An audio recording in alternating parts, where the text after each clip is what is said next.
There's a lot of snow up here. Looks to be a cinnamon phase black bear. He's going up the tree. You're listening to the Beyond the Barrier podcast. Join us as we explore the great outdoors and learn from experts in the field. Our goal is to equip you with the information and tools you need to go beyond the initial barriers of entry into the outdoor world. All right, I'll just start us off then, I guess.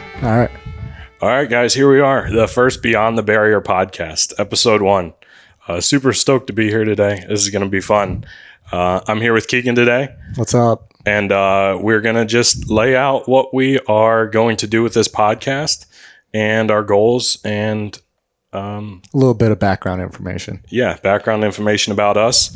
And then we'll kick off with some exciting interviews and stuff like that in the next coming weeks. Awesome. All right, so why don't we start with talking about what Barrier Outdoors is? Yeah, so Barrier Outdoors is a company. Our end goal, we're still in the development process, but our end goal is going to be a rental program for people who are trying to get into the outdoors. A lot of times gear purchases and knowledge about the outdoors is what people struggle with the most when they're just getting started. So our goal is going to be to provide high-end gear at an affordable price. So the way we're going to do that is through a rental program. We're going to carry the gear so you guys don't have to. And so what that's going to look like is going to be some sort of subscription style service where you look for the gear, we have it, you rent it from us, we'll ship it to you for your trip, for your outdoor adventure, and you can use it and go from there. Yeah, so basically I wanted to jump into the name a little bit. Let's hear what your side is, and then I'll go into mine. So okay, yeah. So we all know the term barrier of entry, right? So barrier of entry is anything that's prohibiting you from entering into a space. In sports, a barrier of entry would be skill. If you don't have the skill in sports, even money, yes, anything like that, that's going to be your barrier of entry. And so our goal at Barrier Outdoors is to remove that barrier, and that's where the name comes from. That's where the podcast name comes into, Beyond the Barrier. We want to bring you guys beyond that barrier of entry. When I think of Barrier Outdoors, I think of that mount pass that seems impassable, and you have impassable. Yeah, I said it right. All right. It seems impassable, and maybe it's because you think you don't have the right shoes or the right clothes, or you're afraid for your safety. Well, we want to provide information and gear so you feel safe going, beyond the barrier. So, we'll just roll into our mission statement now. Yeah, so our mission statement is to lower that barrier of entry, like we've said before.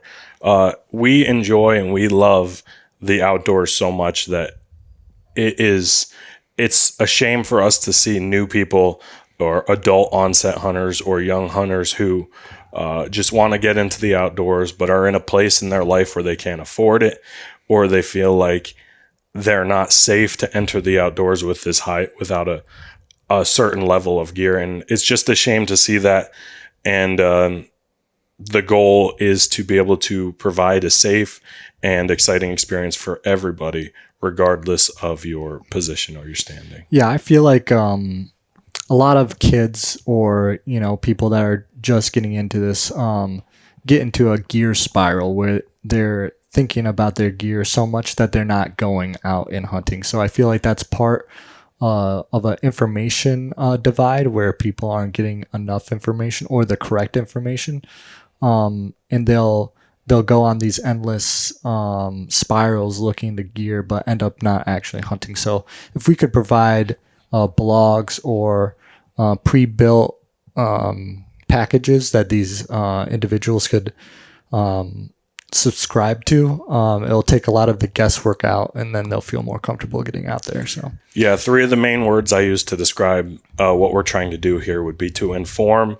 educate, and entertain. So we want to inform new hunters and experienced ones alike about tactics, tips, and techniques in the outdoors. We want to entertain because above all else, all this information isn't any good if it's just boring to listen to and boring to watch. And at the end of it, we want to enhance your experience in the outdoors. We want it to be better because of what we do. And so before we go any deeper into this, we're going to, I think we should introduce ourselves. We should explain who we are, our background, where we come from, what we're currently doing for work, and just how we got into the outdoors ourselves, because everybody starts somewhere. And so if you want to kick us off with that, just to explain a little bit about yourself. All right. So since this company is still in the development phase, we're just trying to get that information out there. So right now, I think I have myself as brand manager and content creator at Barrier Outdoors. So that'd be my title, but going into where I'm from and some of my background, Cole and I both grew up here in Northeast Pennsylvania. I come from a dairy farm family. I grew up on a medium-sized dairy farm. I have 7 siblings. I'm one of 8 children, so we have a big family, big hunting family, lots of bucks up on the wall and stuff like that. So going into my current career, I went to school for architecture, but my passion is hunting and specifically filming and recording, specifically filming and photography when it pertains to hunting. When I think about what we're doing here, personally, I want to make sure that our kids could, look at these videos and these podcasts and almost be there with us. So that's sort of my goal. I think this podcast, we're going to have to edit a lot. Yeah, it's going to be a learning experience. But yeah, that's great. That's a great place for me to pick up on. I grew up here in Northeast PA, as Keegan said, not necessarily out of a hunting family. My dad did a little bit of hunting as he was growing up, and he saw that important for me to get into. So at 12, the legal hunting age here, he got me into it. And it was just a weekend kind of hunting until I was old enough to take over for it myself. My buddy Travis, he's not here with us today. He's going to be on and off this show, and you'll see him in a bunch of our videos. But we grew up hunting together. Just started with the BB guns, shooting little birds that we probably shouldn't have been shooting with BB guns, and just spiraled from there up until the point where we went on our spring bear hunt together this spring. And so you'll be seeing a video come out from that, and it's going to be one of our best ones yet. So. Yeah, we just got done filming that, so sections of that. So I'm gonna have that up on our YouTube page shortly. A little teaser there for our YouTube page. Yeah, for sure. So currently, I am the founder. I'm the owner of Barrier Outdoors. It just came from a place. This idea of the whole company came from a place of necessity, right? Necessity, they say, is the mother of all invention, and I just felt like there are times in my life where there's gear that I just couldn't afford. And there's trips that I go on that I feel like I could have definitely used better or different pieces of gear that just weren't in the budget at the time. So we came up with this idea that to be able to rent it. You see it in my current career as a landscaper, and we do some construction and stuff like that. You can rent expensive gear or equipment like excavators and things like that in other fields. And so why shouldn't this apply to the hunting field where there's expensive equipment and expensive gear that you don't necessarily need to buy because you don't use it every day, but it's definitely you have that tool for that job and you need it. So rental should apply to this field too. So yeah.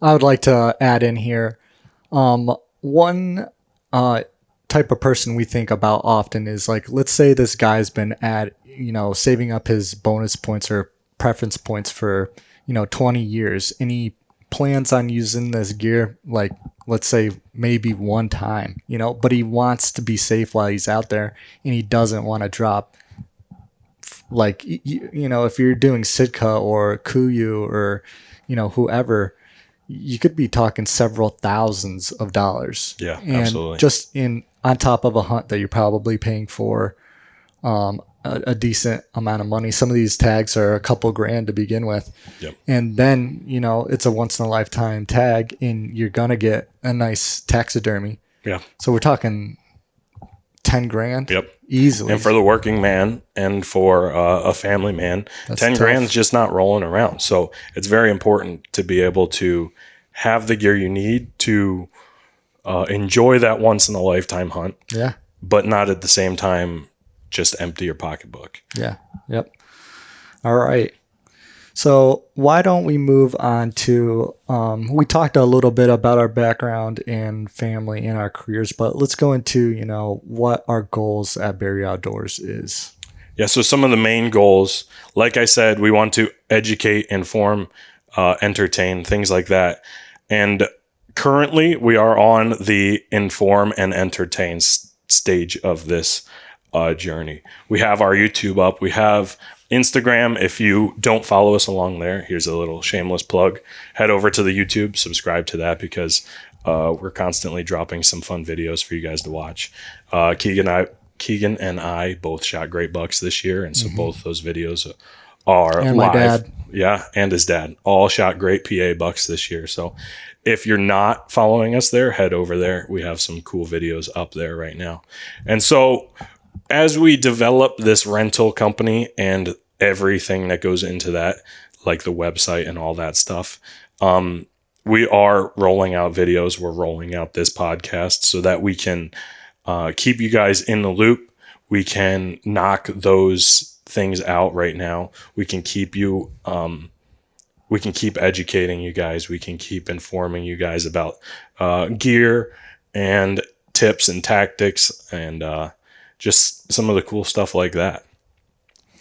Yeah. So I also wanted to go into talking about, some of the other goals would be, educate, entertain, and record history. And I talked about the recording history a little bit. Unfortunately, I don't have grandparents. They died while I was really young. And one of the things that I really kick myself almost daily is I wish I recorded some sort of videos of my grandfather specifically. Some of the things he's done. And he would tell the funniest hunting jokes, like where you'd be like sitting on a log, going to the bathroom and a deer pops out. He'd tell some like funny joke like that. Obviously I can't do it, but if I could have had that recorded, I would treasure that forever. So that's like one of my big to-dos at Barrier is to just record these awesome moments that will live on forever, really. So that was a big one.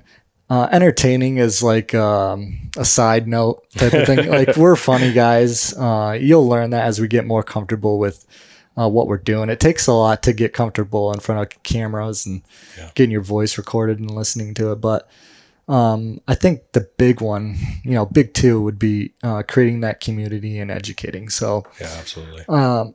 You come from a religious background. I do too, but that sense of community is so big. And in America specifically right now, I think that's what everybody needs is to create this community where we're, COVID-19, stuff like that. We were stuck in houses. We didn't have that community. And I think looking back now, we all suffered from it. And I think we could, create these communities with Barrier Outdoors that, will help mental health, for a lot of people. So that's a big one. And then, educating. These videos are going to be great for, kids too. We plan on keeping it pretty PG.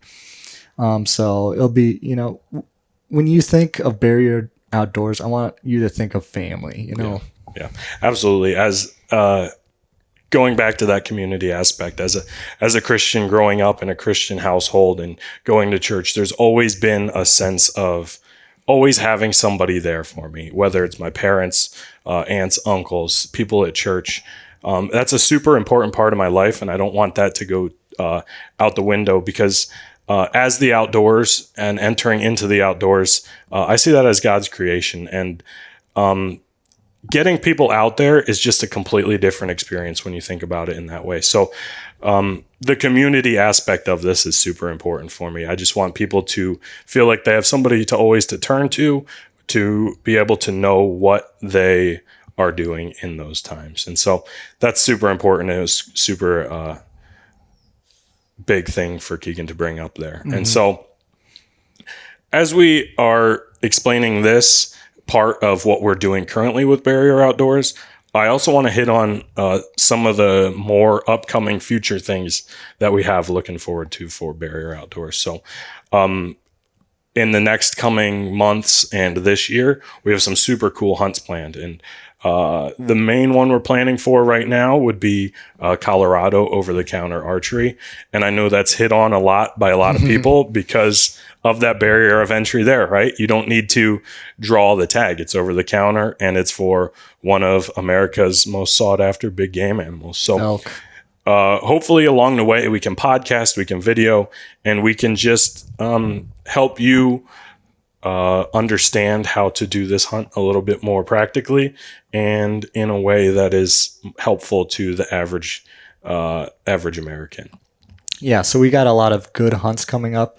We also have a lot of good podcasts coming up. Some of the ideas that we've been playing off from, like this is our first one, but when you think of our podcast, like we're not trying to copy anybody, but we really take inspiration from like Meat Eater, Bear Grease, Brian Call, stuff like that. We really enjoy those guys. So we want to make our own version of something like that. So we have a lot of podcasts coming up.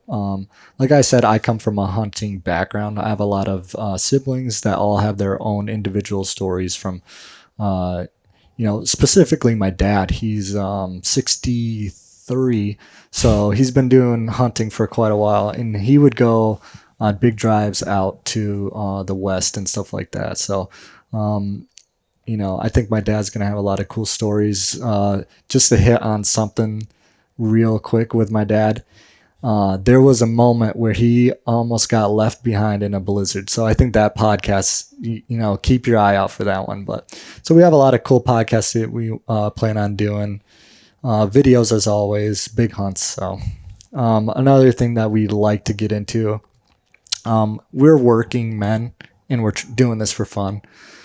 So we're not trying to take it too seriously, and we're learning with you guys, but we hope to create, good blogs, educational things for you, obviously show off our hunts, but we've slowly been working into apparel, and maybe that could be a good outlet for funding different things when it comes to our brand. So keep your eye out for maybe some shirt drops, limited runs, stuff like that. Yeah, absolutely.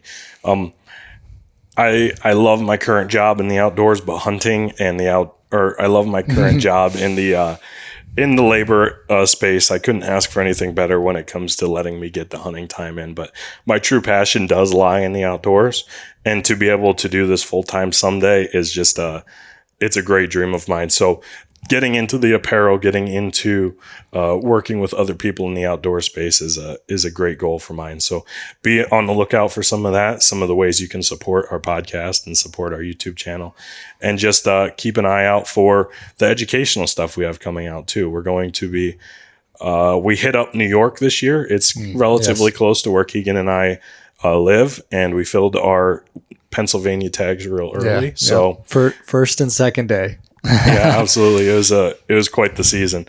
And so we headed to New York, and if you head over to our YouTube channel, I did some videos on how I e-scouted some of the places we hunted, and there's a lot to be learned in those situations. Yeah, too, just hit on that real quick. Being that I grew up on a farm, I had 350 acres to hunt growing up, so I am very privileged when it comes to hunting.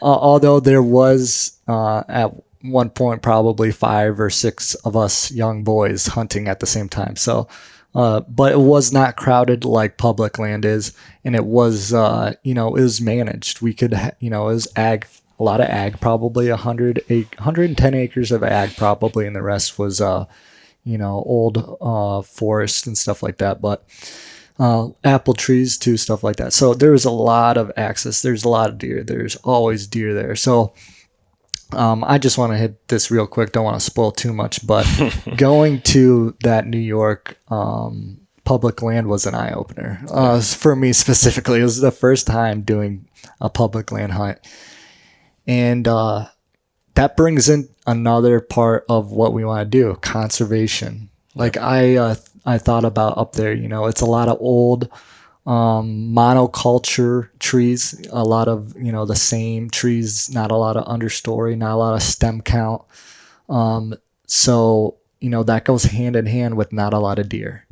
And what could we do better? Like, I think about that a lot, like try and contact some local representatives and see what we could do better. And that comes into the community too. Like if we could get people together to maybe, do controlled burns or whatever, just to try and help those people that don't have access like I do. It was a big eye opener. Yeah, absolutely. This gets into something we'll probably touch on in another podcast, but as we talked about growing deer, helping with legislation and the way that deer are managed by the state. But as weird as it sounds, getting people into the outdoors can be very controversial in the outdoor space. And we're seeing it more and more after COVID and during COVID, how people were having people in the hunting space even were getting upset about other outlets bringing more people into the hunting community. And so Randy Newberg talks about this a lot, but he talks about you can either complain about the size of the pie or you can work hard to build a bigger pie. And so one of our goals here is going to be helping to work to build that bigger pie, right? It's great to have more people in the outdoors, and it can be a problem sometimes when there's not enough public land or there's not enough deer on public land. And it can seem that bringing more people into that makes it even worse. But on the other hand, we can make a difference here. We can. It all comes down to funding. We can. The more people that could, fund or help, you're going to have a better population. Yeah, we can either complain about the lack of deer and the lack of land, or we can work every day and we can do something to get more land and grow more deer. And so that's going to be one of our main hitting points here as we're going forward. All right. And so before we close, this is a little ad lib, but I think let's just quick tell our favorite hunting story from this season. From this season? Yep. Oh, you put me on the spot. Do you have something? Yeah, I'll go ahead first. Yeah, go first. Keegan and I are both welcoming new children into our families this year, right? Both our first kids. And so... Both daughters. Yeah, 2 girls. And so super crazy time in our lives and super exciting at the same time. So my daughter came this year in September, 2 weeks before opener here in Pennsylvania. So I didn't have any clue what my season was going to look like. So opener happened when my daughter was a week old, and I was able to get out on a hunt here a week after she was born. And so on that hunt, you can see this up on our YouTube channel, so Please I won't give it away this. too much, but it's a great video about how I killed one of my best bucks to date a week after my daughter was born. So it's a super special season and a super special deer for me. So that would be my highlight of this season. That when I got the message that he had a deer down and it was big, it was just like crazy. I was like so happy for him. But and then the next day I shot mine. So I would have to play off from his as well. My daughter was born in April, 2 weeks before our bear trip, which we'll talk about later. So I did a lot of hunting. I did some spring turkey with Cole and one of my other buddies. We got dogs going nuts. Sorry about that. The dogs were going nuts, but my daughter was born in the spring. Within a few, probably a week or so, me and Cole were turkey hunting. Me and my other buddy was turkey hunting. So, I think I have to have a shout out to my wife. Having an amazing wife that allows me to go hunting, while we're both learning how to be new parents and stuff like that is amazing. And then I shot my buck on the second day, so the day after he shot his buck.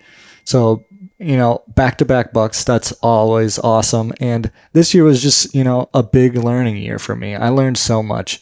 And when I shot that buck, it felt like I got over a hurdle. Like, my first buck was an archery. So the rest of the bucks that I've shot since then have been rifle. So it's probably been since it was the first year. So 14 years old. 12. Yeah. I shot my first buck when I was 12 years old with a bow. So it's been, I'm 25 now. So it's been that long since I've shot any deer with my bow. So it felt like I got over a hurdle. So I'd just have to, throw shout out to my wife, and as well as just learning a lot this year. So yeah, absolutely.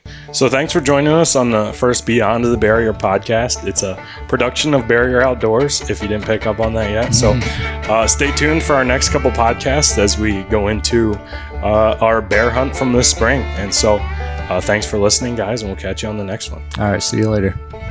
Sick.